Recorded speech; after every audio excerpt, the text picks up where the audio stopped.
Hello! Hello.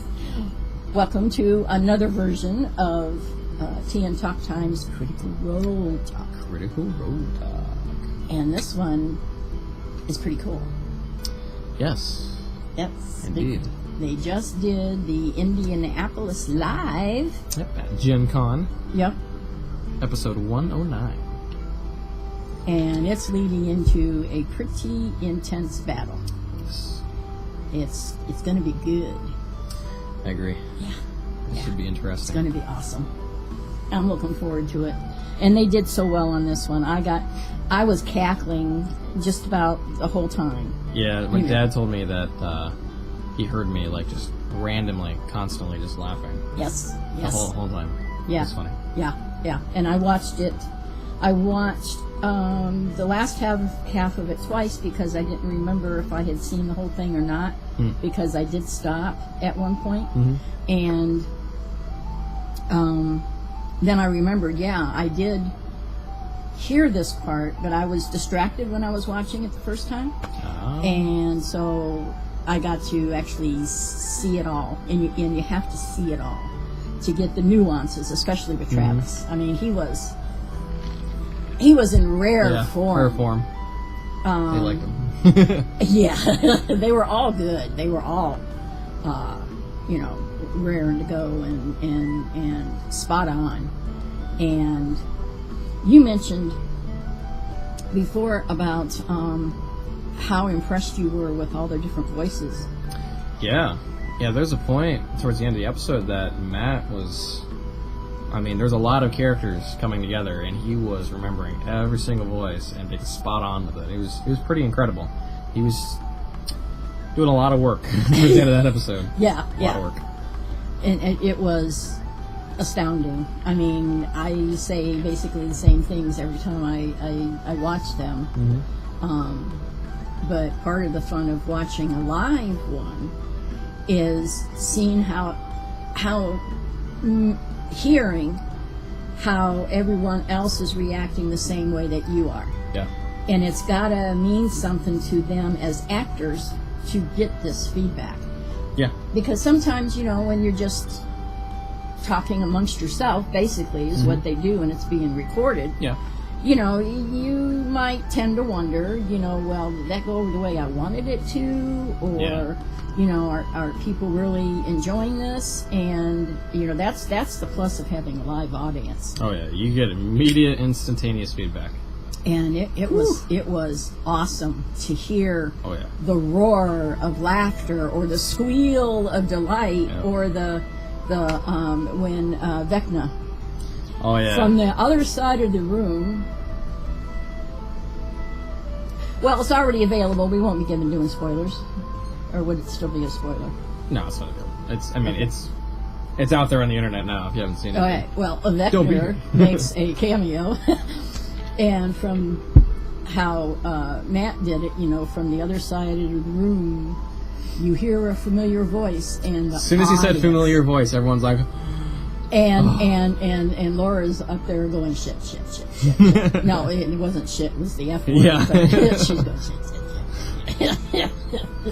And then he did the voice. The audience went crazy. Yep. And I mean that's just. It was dun dun dun, and then you heard the voice of Vecna. Vecna. Yep. Vecna. Oh yeah. And it was stupendous. It was amazing. Yeah. Just to hear the 2,500 people in the crowd, just at one time, incredible. Matter of fact, I think I watched the version that had already been, from last year. No, this one. There's the live version where they haven't tampered with the sound, and then when they adjust the sound levels a little bit, and for the playback, if I've got this right, I thought I saw someone in chat mentioning it or something, that they did adjust it because it was overwhelming. Yeah, it was. The live one. I mean, it was. It could drown them out, basically. My only criticism of the whole show was sometimes the music was louder than their voices. It was just a tiny bit distracting, but that's the only criticism I could give it. Yeah, and even like because of the types of microphones that they were using, that's just a necessary evil. It's just something that happens with the type of microphones that they're using. If they're using like a headset microphone, it'd be a lot different because it'll only catch their voice. Well, that's true. But because they're using like actual standard microphones, it gets background noise and everything like that. I'm sure they were still directional, but they do catch more. Especially when you have 2,500 people yelling. Yeah, it's going to catch a little bit of extra noise. I would be yelling too. Oh, no kidding. Oh, yes. And cheering and groaning and squealing, and it was fantastic. Oh, yeah. Yeah, definitely. For sure. And what was that outfit Scanlan was wearing? I still don't really understand what it was. I don't know if it was supposed to be referencing something else or if it was supposed to be part of the show. It kind of reminded me of some kind of square-bot, some kind of caricature critter. If anybody knows what he was imitating, that'd be great to know.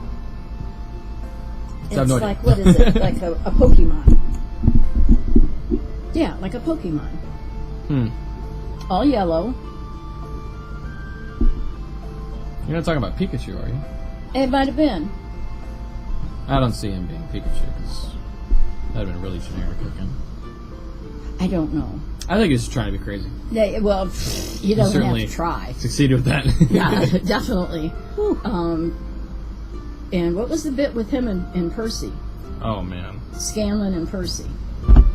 So, Vax apparently has been holding on to something that he wanted to give to Grog. It was a love potion. But apparently it only works on people that you would already regularly be attracted to in the first place. That you would normally be attracted to? Right. So he couldn't use it on Grog in the way that he wanted to because it wouldn't work with Grog.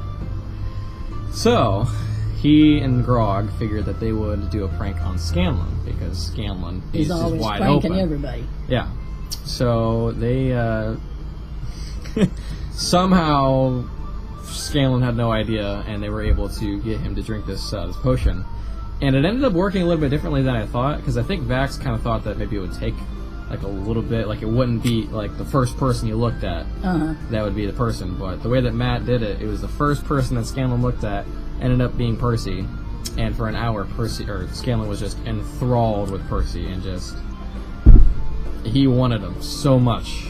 If I'm not mistaken, which one did the sleight of hand to put it in the drink?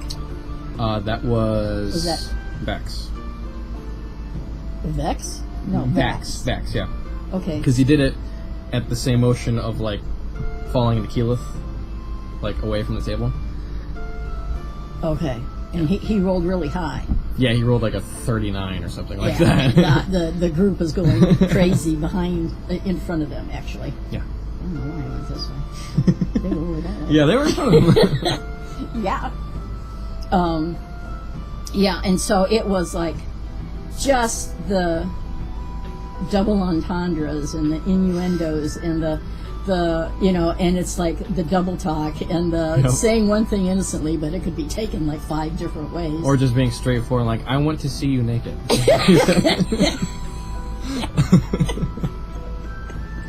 And poor Percy, he doesn't know what's going on. Yep.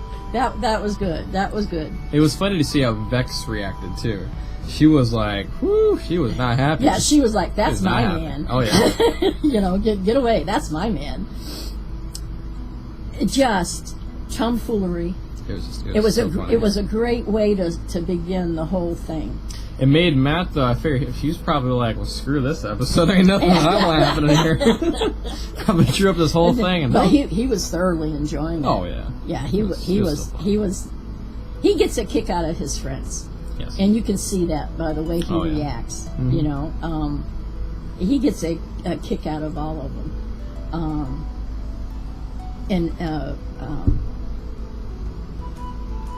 Oh gosh, it just went out of my head. Hit another one of those Swiss cheese holes. Well, one of the things that was also cool was when they were getting ready to get on the dragon. so. Was that towards the end of the episode? Yeah, towards the end of the episode. I don't think I didn't watch the whole thing. I think I left like a little bit at the end. So okay, tell me what happened. When they were getting on the dragon, and you saw this part because I mentioned it before.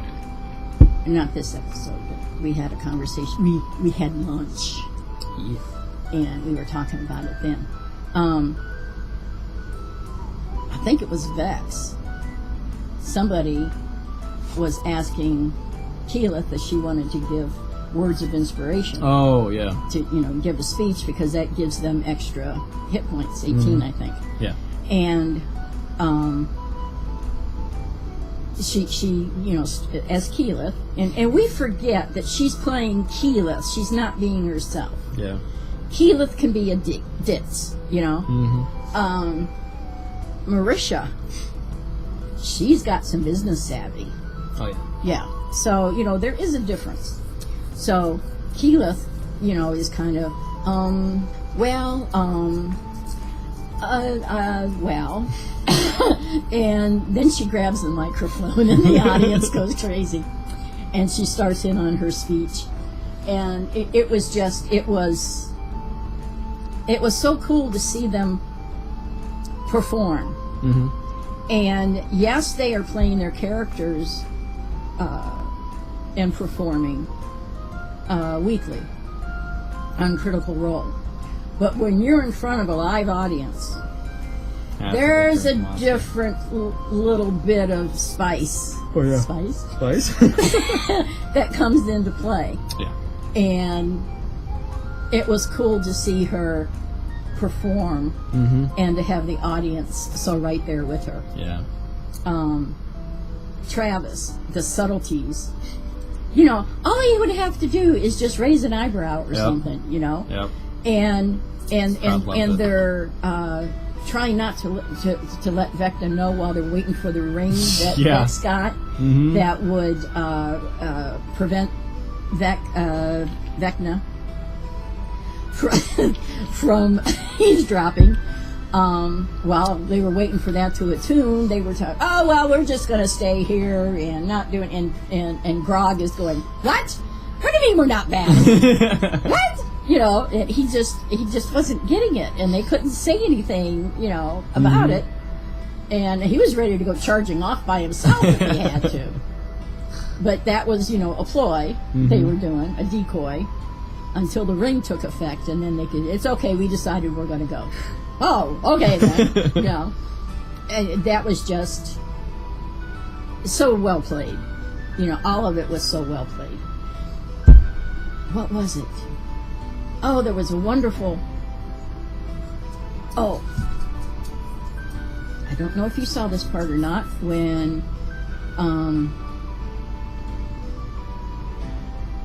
they're riding the dragon is doing a nosedive down to the waterfall on the Titan. Yeah, I see it. You gotta watch it. All of it is when they realize the size of this thing. But they're hanging on to the back of the bronze dragon. He is, or is it brass? I think it's brass. Yes, I think you're right. Yeah. They're holding on, and they all had to roll for it. Oh, okay. Let's see. Oh, believe it or not, Grog got 15. It rolled 17, but with his -2. Oh, man. I think it was that. But anyway, everybody made their roll, except for Vax and Keyleth. Vax and Keyleth did not make their roll, and they go tumbling off. Oh, boy. Well, in order to find out... Somebody can't get in. Can you jump over that? Remind me what we're saying. Okay.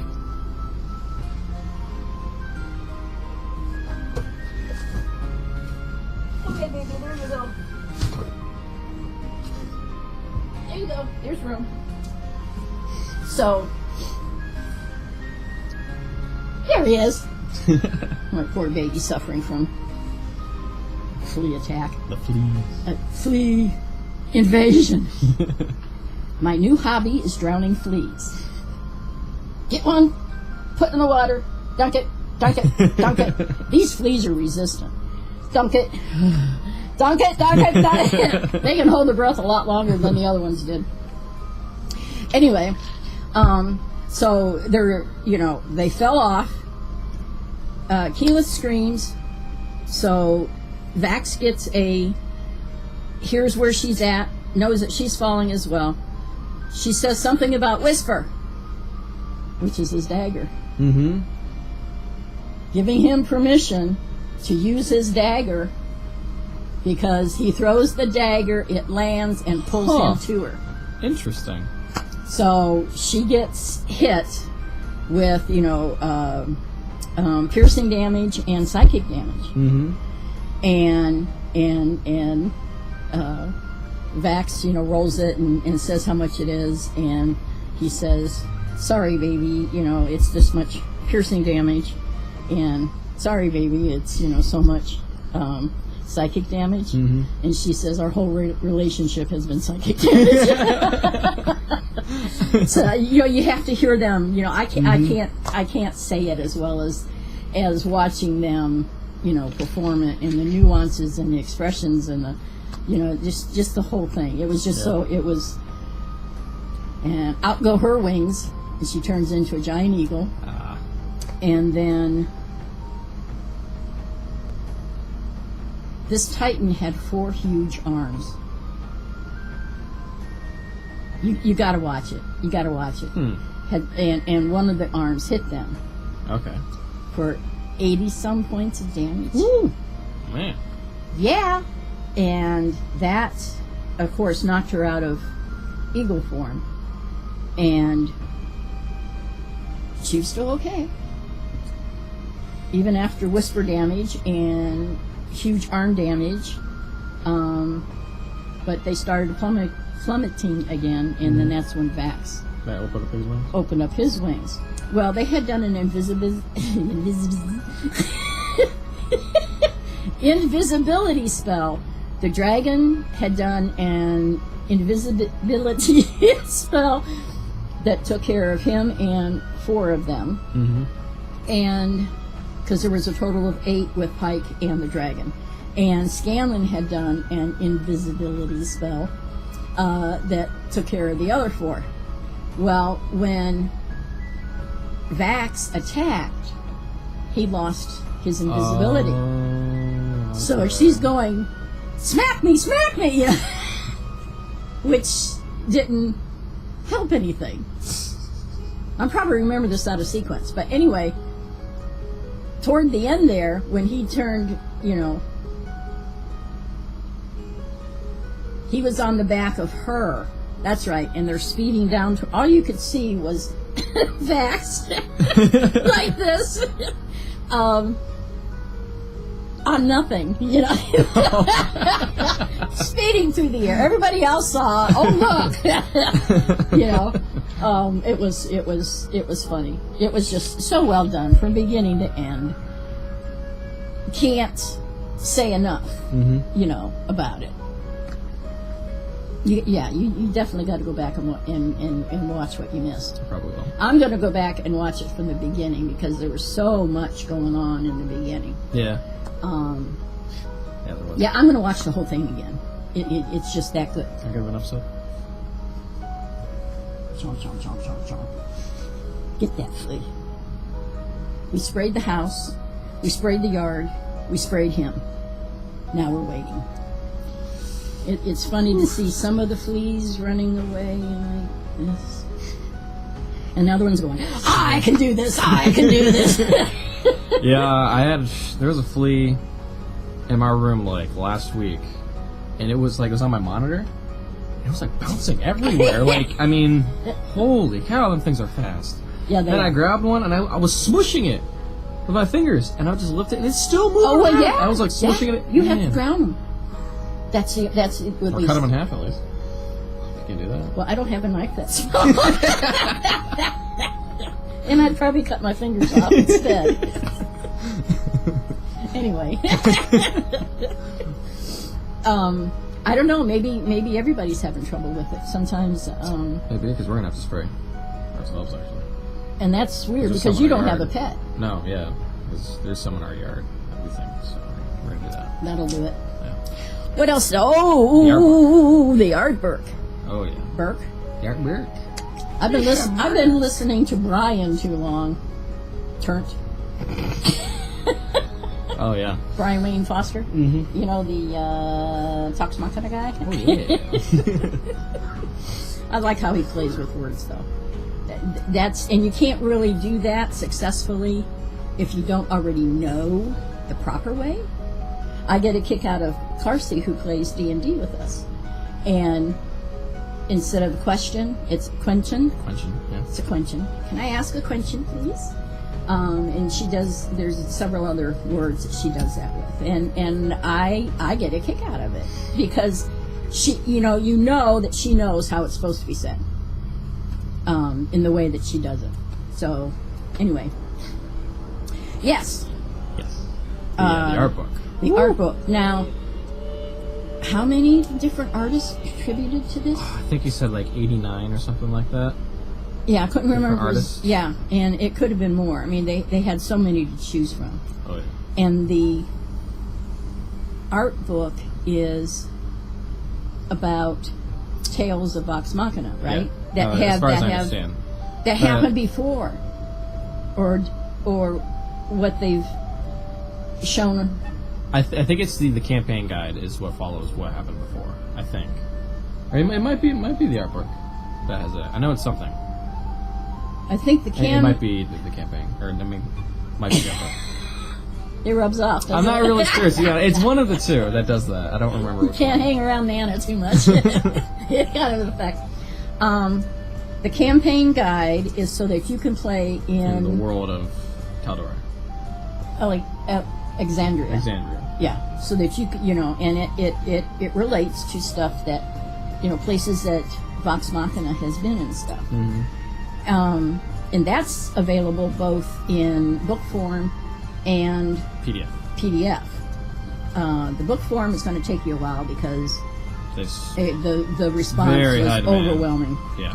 So that might take a while, but there may still be a deal where you can get. It's a deal in getting both. Mm-hmm. It's like $5 extra for the PDF or something like that. Right, and alone, I think the PDF or the book by itself is like in the 30s maybe. Yeah. I don't remember for sure, so you'd have to check that out. But anyway, the campaign guide is so that you can run your own games and stuff in this world. Yeah. In the setting of Exandria. Mm-hmm. Okay. The art book, they drew upon at least 80-some artists. Different artists. And it is like a storybook. Yeah, basically visual representation of the stories. And I'm not sure if it's the stories that happened before they started live streaming, or if it includes stuff that we've already seen. That's something. Are we keeping that I'd like to. I think that's something I'd like to figure out because I know it's something like that. Yeah. Either way, I think it'd be really, really cool. Yeah. Either way, it's a storybook. Yeah. That is illustrated, an illustrated storybook of Vox Machina. Yep. Yep. Pretty much. Yep. That's what it is. So that's like 3 things I want to get.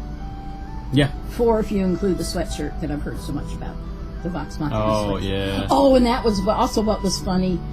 There was a whisper done on the live program. You didn't catch that part? I might have. What was it? Wow. It was something Scanlon rolled really high on, and it was information. And Matt went ahead and gave 2 of the places that they would be going to, but there was more to it that was a whisper. So he pulled, he went over to Scanlon and was telling him, the other information. And the audience, somebody in the audience goes, normally on the show, whenever they're doing a whisper, the audience, someone said, and now in our merchandise store, we have, because that's what they usually do to cover for the whisper, we have this available, or they'll talk about, our sponsor, But it was funny to hear this guy very prominently filling in a gap, and everybody was laughing and commenting, responding. It was just, it's so cool. Oh, yeah. It is just so cool. Yeah. So, it was a wonderful event. Very much so. Matter of fact, if they're going to be there again next year. Planning on going. Going to try to squirrel away $5 here, $5 there, whatever. Get all the credit cards paid down so I can use them if need be. And we're going to intend. We're going to intend on attending. Very good. Yeah, that's what I meant to say. We're going to intend on attending next year because we're in Ohio. So Indianapolis is like 6 hours away. Yeah, not that far. No. It would just be a cool thing. Absolutely. Yeah. So. Yep. Oh! I hit the desk and the door flapped down for the keyboard. Yeah. I think that pretty much covers it. I think so. I think those are the highlights. Episode 109. 109. The Ominous March. I'm glad you said it because I probably would have screwed it up. I can't say invisible. I don't want to know how I would try to say ominous. Ominous. Ominous. I said it. There you go. Yeah. So, if you get the chance, if you haven't seen it, you got to go see it. Yeah. And if you have, then I think you know what I'm talking about. And, let us know what your favorite part was. Yeah. Or what you got a kick out of. Or, whatever you want to say. We would appreciate it. Absolutely. Yeah. So, we will say goodbye for now. Mm-hmm. Glad you stopped by. We have no product placement except for soda. Yep. So, soda of your choice. And, is it Thursday yet? Is it Thursday? No, it's Tuesday. Tonight is Talks Moncton. That's right. So it's almost Thursday. Yeah. And more Critical Role. So, you guys take care. God bless you. I hope you have a good one. And until next time, take care and God bless. Bye. Bye.